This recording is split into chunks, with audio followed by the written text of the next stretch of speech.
Os trópicos cobrem pouco mais de um terço da superfície terrestre, mas abrigam mais da metade de todas as espécies conhecidas.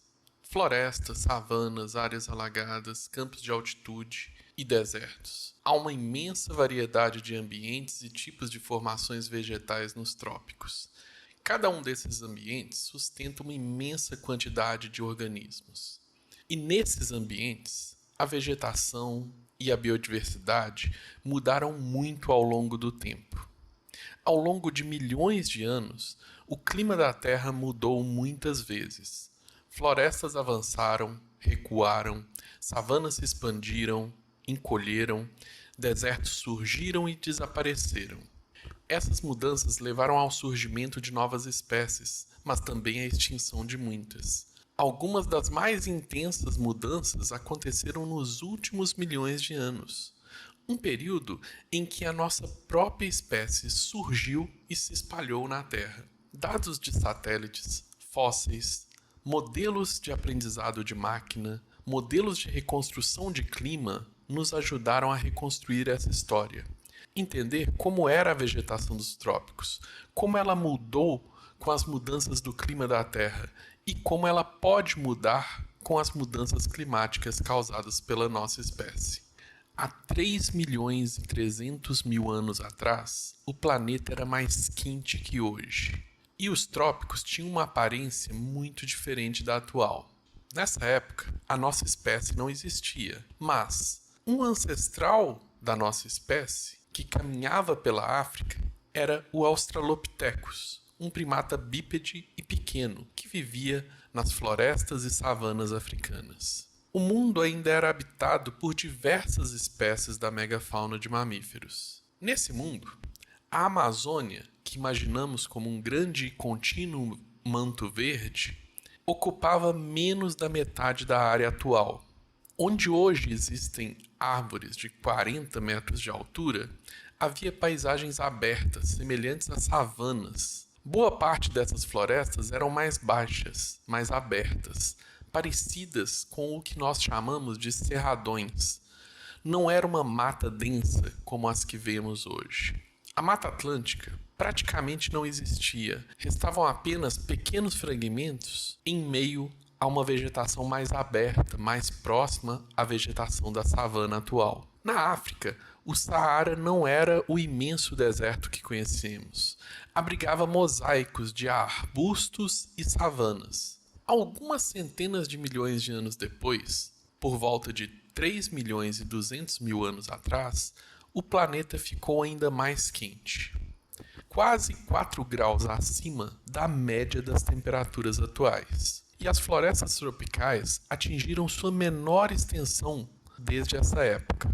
Nessa época, na América do Sul, viviam criaturas que hoje só vemos em museus.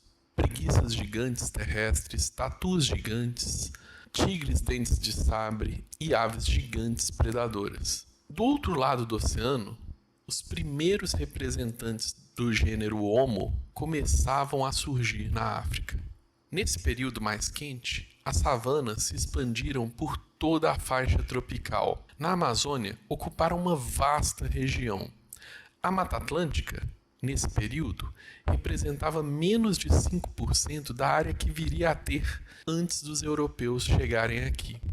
Então, vieram os ciclos de eras do gelo.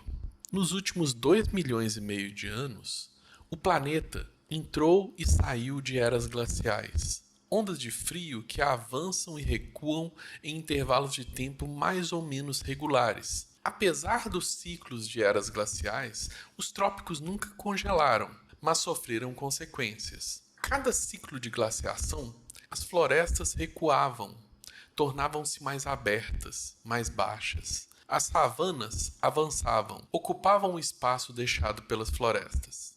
Entretanto, mesmo nos períodos mais severos da glaciação, as florestas tropicais não diminuíram tanto quanto no período de calor do final do Plioceno, há 3 milhões de anos. Há 130 mil anos, durante o último período de calor interglacial, antes da última glaciação que ocorreu, os neandertais viviam na Europa.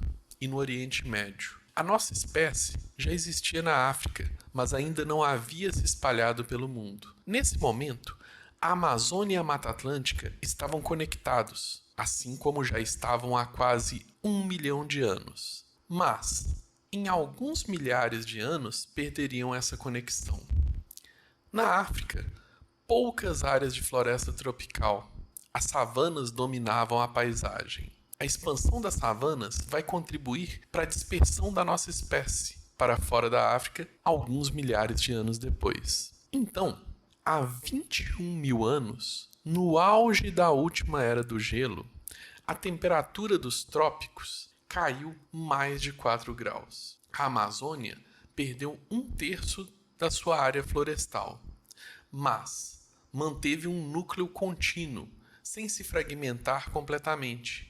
Já a Mata Atlântica partiu em 2 grandes blocos, separados por centenas de quilômetros de vegetação aberta. Mas sua porção sul permanecia conectada à Amazônia. Esse corredor entre a Mata Atlântica e a Amazônia, pelo sul, pode ter sido um caminho importante, permitindo que espécies transitassem entre esses biomas. Por outro lado, as florestas africanas aumentaram sua área um pouco e, com o baixo nível do mar, as ilhas do arquipélago malaio se conectaram por terra, permitindo a passagem de diversos organismos. Nessa época, na América do Sul, os primeiros grupos de humanos começavam a chegar e encontraram um continente dominado por animais gigantes que logo desapareceriam. Em meio a toda essa mudança que ocorreu ao longo de milhares ou até milhões de anos, alguns lugares quase nunca se alteram. Cerca de 1/5 da área dos trópicos permaneceu estável ao longo de mais de 3 milhões de anos. A mesma vegetação, o mesmo tipo de ambiente. No nordeste da Amazônia, junto aos pés dos Andes, existe um núcleo florestal que resistiu a todos esses ciclos, correspondendo a cerca de 38% da área atual do bioma. No sudeste da Ásia, quase 1/3 do arquipélago malaio manteve suas florestas sem alterações durante todo esse período.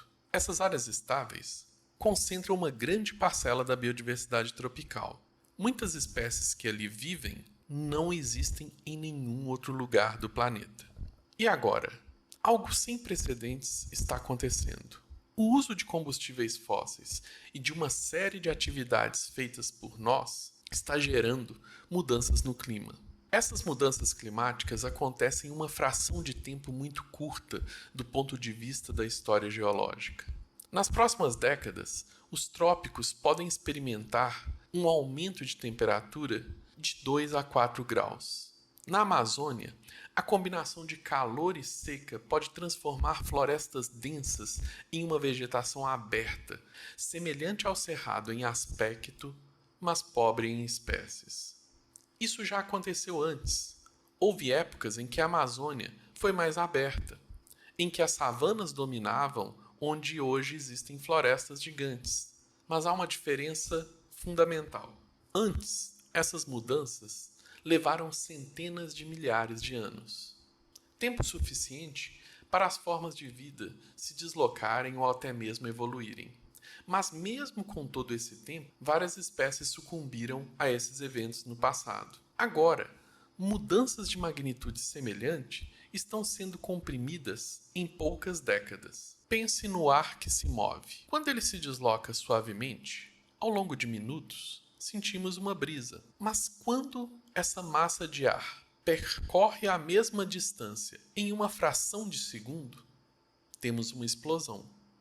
A mesma mudança, mas comprimida no tempo, se torna destrutiva. O que está acontecendo com o clima nos trópicos se parece com isso.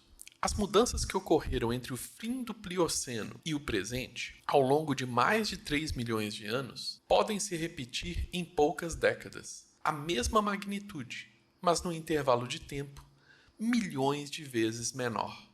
No cenário mais severo, a Amazônia pode perder mais de 1/3 de suas florestas. O arquipélago malaio estável por 3 milhões de anos, pode ter suas florestas reduzidas em 40%. E aqui está o ponto mais importante. Vimos que mesmo mudanças naturais, aquelas que aconteceram lentamente ao longo de centenas de milhares de anos, tiveram consequências sérias. Espécies se extinguiram, a megafauna desapareceu. Se comprimirmos essas mudanças em poucas décadas, o impacto será incomparavelmente maior.